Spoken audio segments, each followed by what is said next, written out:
Right, good afternoon, ladies and gentlemen. Anthony Carpenter here at the wonderful Stir Cafe. So I'm all coffeeed up, which is splendid. And they're very kindly given me permission just to film really the start of the next bit, which is on Chesterton. Now, again, for those of you who are not aware, I'm using Cambridge, The Shaping of the City by Peter Bryan as my little guide. And if we look on page 26, Mr. Bryan states as follows with the opening of Chesterton. He says, Chesterton lay north of the river opposite Barnwell, again on the intermediate terrace with its centre in the Church Street High Street area. It remained more or less separate until the early 19th century, when the enclosure of the common fields prompted a burst of house building which linked it to the Castle Hill area. And we can see this in kind of described in another book, which actually is a book I think that should go out to every school in the city, and it's this one. It's a lovely book from Cambridge University Press by Stephanie Boyd called The Story of Cambridge. And if we look at this map that she has produced, you can see just along here, which is Chesterton Road, she states exactly as Peter Bryan did, where she says the north fields of Chesterton were covered in houses in the late 19th century in a dramatic spurt of building. And we can see that on the houses just over here, because we're on Hawthorne Way, Chesterton Road junction, because, as I mentioned earlier, this used to be a motorbike cafe in the early days of motorbikes. And you can see some grand, magnificent Victorian-era houses in and around the De Freville Avenue area, which is kind of like one of the parts of town which is known for being kind of a place where academics and affluent liberals live.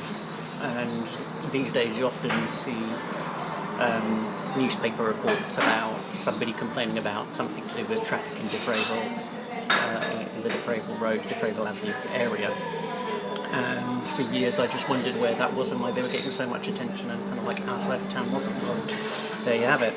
Now, again, if we look at the origins of Chesterton, we come across a building called Chesterton Hall. We don't really hear much of it these days, but about 400, 500 years ago, it was one of the larger estates around these parts. But over time, the land that the estates owned were sold off, I think, bit by bit, with St John's College at one stage taking ownership of a large chunk of them. And when they were sold off later on, that's where we got the developments. Now, when you compare the original, if I can call it, Chesterton Village with the modern day wards of West Chesterton and East Chesterton, obviously the latter modern day wards are much bigger than the, if I can call it, the historical core. So further to the west of where I'm sitting, we have, for example, Chesterton Community College, and then much further to the east of me, we've got some of the, shall we say, the more longer-standing institutions of Chesterton, including the much-loved Haymakers Pub, which is owned by, I believe, the local Milton Brewery. Apologies for any wind noise that you might be getting. We've got a lovely cooling breeze coming through from just out here. I'm just going to turn the camera just to show you. That's the view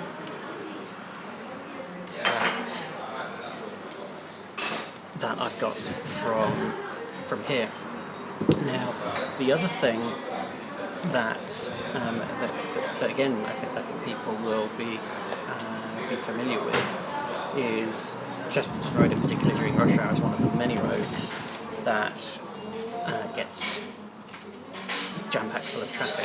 And one of the things that the City Council is well, through the City Deal process is currently doing is consulting on tackling peak time congestion in Cambridge. So I've been wandering around town, basically handing out these consultation leaflets, putting them in local cafes and pubs, simply because, or rather on the grounds of, that's where people meet socially and like to have conversations. And so does it not make sense to put those sorts of discussion documents and consultation documents in places where people have those sorts of chats, rather than just restricting it to council-related buildings? Anyway, coming back to Stephanie Boyd's wonderful book, we move really from the Victorian era to, if I can call it, modern Cambridge. And as we can see, as I mentioned earlier, you can see on her map there the difference between, if I can call it, Old Chesterton, and there's the one again, and New Chesterton here. And it's in New Chesterton, in particular in and around Victoria Road and Milton Road, which is where you've got, for example, Chesterton Community College, also bordering on the if I can call them the interwar housing that borders Milton Road. When you go to the west of Milton Road, you've then also got the post-war council estates of Arbury and King's Hedges. And just as in the post-war era you had in South Cambridge developments, in particular in Queen Edith's and Coleridge wards, in particular down Cherry's Road, Hills Road and Queen Edith's Way, you've got expansion north of the city as well. Furthermore, when we look at Trumpington's another village that was originally just outside the borough boundaries. You can see again on Stephanie's map, just here, that there was a significant amount of house building in and around the village of Trumpington, again to deal with the housing shortage. Now I'm going to wrap it up here, not least because we've got a little one crying. So I shall see you soon.